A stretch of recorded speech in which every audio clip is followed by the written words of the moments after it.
երգահան եւ կոմիտասագետ Արթուր Շահնազարյանը վերծանել է հայկական պարս խազերը կոմիտասյան վերածնության հիմքով ու Սաղմոսավանքում ձայնագրել է խազերից վերածնված 12 շարան։ Նախատեսվում է շարականների հետ ձայնագրել նաեւ 5 կոմիտասյան հանրահայտ ժողովրդական երգեր եւ ձայնասկավառակը դեղատներից անվճար բաժանել մարդկանց, որպեսզի ամենքը սովորեն ու երգեն։ Մենք ընտրել ենք 5 կոմիտասյան երգ, պարզ երգ, որ բոլորը կարող են սովորել, եւ դա տարածելու ենք ամբողջ Հայաստանում։ Մեր ժողովուրդը շատ է սիրում կոմիտաս, շատ լավ է ընդունում այս ծրագիրը, բոլորը սպասում են սրան եւ անպայման կտարածվի։ Անշուշտ նախաձեռնությունը դժվար է դասել սովորականների շարքին։ Այս դեպքում, սակայն, առավել զարմանալի է թվում ձայնասկավառակը դեղատներից բաժանելու ցանկությունը։ Ինչու դեղատներից։ Երաժշտությունը դեղ է, բալասան է, եւ այդ ինչ համաճարակ է, որի դեմ պետք է անվճար բուժում իրականացվի։ Թարապես պակաս է բուն հայկական ոգին, հայկական էությունը, հայի տեսակը։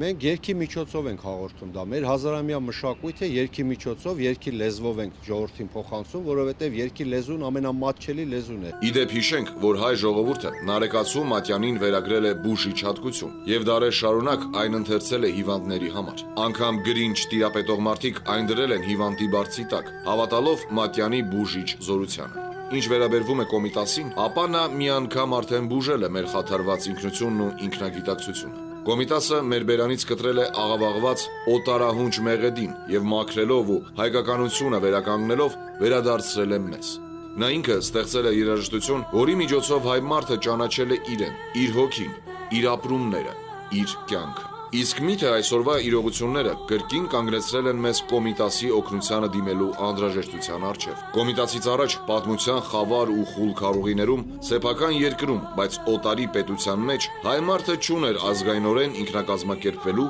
սեփական արժեքների քարոզչության ու զարգացման հնարավորություն։ Ժողովուրդը դարեր շարունակ ենթակա եղավ օտար վարք ու բարքի խեղաթյուրող ազդեցությանը։ Զարմանալի է, թե արտառոց, բայց հոգևոր մշակութային ինքնությունից նոր նահանջը, օտար եւ կասկածելի արժեքների հախուռն ներթափանցումը լայնածավալ բնույթ ընդունեցին Խորհրդային Միության փլուզումից հետո։ Կարծես կայսերական մասշտաբն ու համաշխարհային չափանիշները կորցնելով երկիրը միանգամից գլորվեց գավառամտության գիրկը, կայթակղվելով թե արևմուտքից ու թե արևելքից ներթափանցող եւ զանգվածային զոմբիացման տանող էժանագին ու անբովանդակ արժեքներով։ Անկախացած երկիրը հայտնվելով պատմական ուղին վերահաստատելու հրամայականի առջև պետք է կողմնորոշվեր, թերևս պատասխաններ փնտրելով Վիլյամ Սարոյանի ձևակերպման հետևյալ հարցերին. ովքեր ենք մենք, որտեղից ենք գալիս եւ ուր ենք գնում։ Պետությունը նաեւ ձեռք քաշեց արվեստի մշակույթի ոլորտները հովանավորելու անհրաժեշտությունից ձեռք քաշեց։ Այնինչ նման փոքր երկրի համար, որտեղ թե տպականակն է ցածր, թե հանդիսատեսն է ցածր, փոքր, թե պահանջարկն է շատ արագ փոխվում դեպի ոչ ազգայինը, ուրեմն նման երկրներում առհասարակ մշակույթը, արվեստը հովանավորում է պետությունը, ոչ թե միանգամից առաջի սկզբունքի համաձայն, որտեղ գրած պետությունը պիտի հետ քաշվի եւ պիտի մասնավոր մարդիկ առաջանան, որոնք կարող են հովանավորել նաեւ մշակույթը, արվեստը։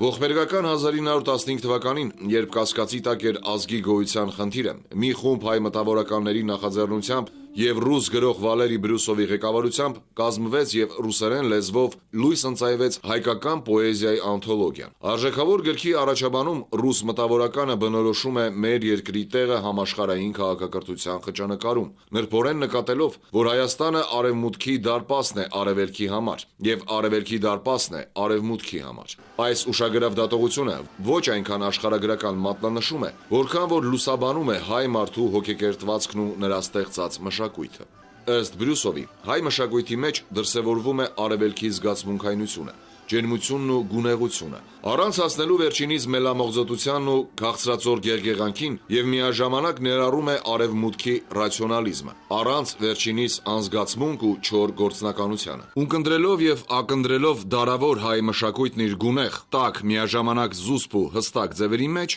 համոզվում ես այս ոսկե միջինի հասցված հանճարեղ համաձուլվածքի մասին Բրյուսովյան գնահատականի մեջ։ Այդպիսին են վեհորեն ներկայանում մասնավորապես հայ պոեզիան, մանրանկարչությունը, ճարտարապետությունը, երաժշտությունը։ Միաժամանակ ակնհայտ է դառնում, որ ոսկե միջինից ցանկացած կողմի վրա արևելումը այլևս գրեհկաբանություն է, պարզունակացում եւ շեղում հայկական էությունից։ Այսօր շատ հանգիստ երկու պատկեր կարող ենք ցույց տալու, ասենք անարժեքը, անարվեստը, ապազգայինը կարող է ստադիոն լցնել, իսկ ազգայինը, ճաշակովը, բարձրարժեքը հազիվ փոքր ակումբ լցնի։ Պետությունը ինչ լծակներ ունի դրա դեմ պայքարելու։ Դա իր ֆինանսական լծակներն են, ադմինիստրատիվ եւ կազմակերպչական։ Հիմա եկեք մեկ-մեկ վերլուծենք։ Այդ բոլոր լծակները այս պահի դրությամբ նախարարությունն օգտագործում է։ Մշակութային դաշտը ընդհանրապես ազատականացված դաշտ է։ Մշակույթը ինքը պետք է ունենա մշակույթը կրող, լսող, օգտագործող։ Եվ այլ խնդիր է, որ այսօր մեր հասարակության մեջ, այո, ժամանակակից արվեստի որոշ աղավաղված դրսևորումներ կան, ձեր ասած արաբական, թուրքական եւ այլ, որոնք այսօր հասարակությունը ինչ որ ձևով ընդունում լսում է։ Իսկ ով պարտադրեց այսօրվա շեղումը։ Մոնղոլը, արաբը, թուրքը, թե տգիտությունը, անճաշակությունը, ինքնաճանաչողականության եւ պարզապես տաղանդի պակասը։ Երևույթին անգետ, բայց փող սարքելու մեջ ճարպիկ շոումենները։ Այլապես ինչպես բացատրել, որ հայկական բեմերը գրաված ինքնահռչակ աստղերը այդպես գայթակղվել են թուրքական, արաբական մուղամներով ու բայաթիներով։ Հարկ է նշել, որ բոլոր այս ազգերի մշակույթների լավագույն դրսևորումները որպես արժեք մերժելու նպատակ մենք չունենք։ Խոսքը վերաբերում է վերջիններիս կապկանմանն ու հայերեն բառերի շաղախով դրանցից բխած խառնափնթոր աղբին։ Եվ բոլորովին պատահական չէ, որ փողոցներից մինչև երկրի ամենահեղինակավոր բեմերը օկուպացրած այս խառնածին անարվեստությունը գործոններից մեկն է, որ փոխում է հայ մարդու վարքաբանությունը։ Նրա էության մեջ նետում է ռաբիզության, գռեհիկ անճաշակության, կեղծ եւ մակերեսային երևույթներով գայթակղվող եւ սեփական արմատներից հեռացող աշխարհաքաղաքացու սերմերը։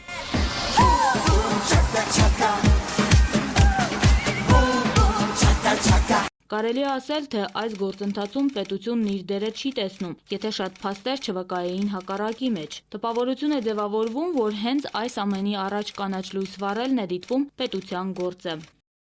Այլապես ինչպես բացատրել, որ մեր իրականությունից գրեթե բացակայ են Կոմիտասն ու Խաչատրյանը, ազգայինն ու դասական արվեստը, այնինչ փողոցներից մինչև բարձր բեմեր, հեռուստաէկրաններից մինչև պաշտոնական եւ հանրային միջոցառումներ, մրցույթներն ու մրցանակաբաշխություններ պարտադրվում է աղավաղված ու անմակարդակ անճաշակություն։ Իշխում են նրանք, ովքեր քարոզում են խառնածին մեղեդի, աղավաղում են այն, ինչ արդեն ձեռք է բերել ազգային արժեք եւ դասականության կշիռ։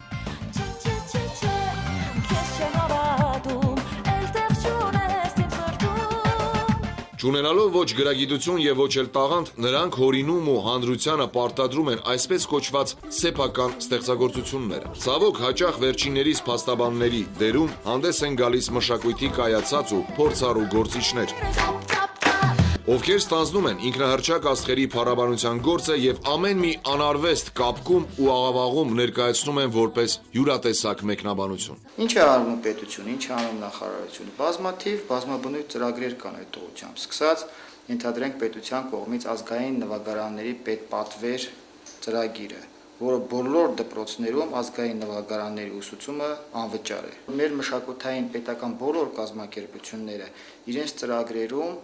չեն ֆինանսավորվի, եթե չունենան իրենց երկացանկերում անպայման ազգային կատարումներ։ Նույնը վերաբերվում է թատրոններին։ Իրենց երկացանկը հաստատելիս մենք անպայման թատրոնների առջև խնդիր ենք դրում ներկայացնել ազգային պիեսներ, ազգային ներկայացումներ եւ այլն։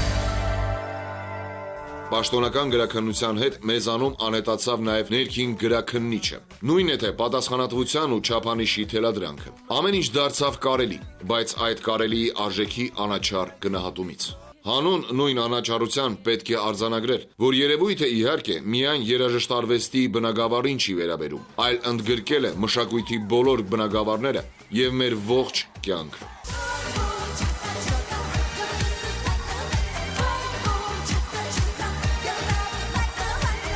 Ռաբիսությունը ինքը ապրելու իրավունք ունի, ոչ ոք նույնիսկ ժառանգության պահին, բարկության պահին չպետք է երևի թե մտածի դա ոչնչացնելու մասին, մանավանդ չես էլ կարող ոչնչացնել։ Պարզապես չպետք է թույլ տալ, որ նա ագրեսիվ լինի։ Այսօր ինքը ագրեսիվ է, այսօր ինքը գրավել է, դաշտեր է գրավել, ստադիոներ է գրավում, քո երկիրն է գրավում։ Ուրեմն քաղաքականություն եթե պետք է արվի, քաղաքականությունը պետք է արվի նրանց ագրեսիվությունը զսպելու։ Թող իր համար ապրի իր տեղում։ Ուր ենք գնում այսպես եւ ուր կհասնենք անկախ պետականակերտման դրոշի ստվերում, այսպես արշավելով ինքներս մեր էության դեմ։ Ով պետք է այս հոգևոր աղետի մասին բարձրաձայնի։ Պետությունը, մտավորականությունը, հանրությունը, թե գուցե իսկապես ուրիշ ճար չկա եւ դարձյալ օգնության պիտի հասնի Կոմիտասը։ Քանի դեռ ինքներս մեզ ներսից չենք ձևախեղել անճանաչելիության աստիճան։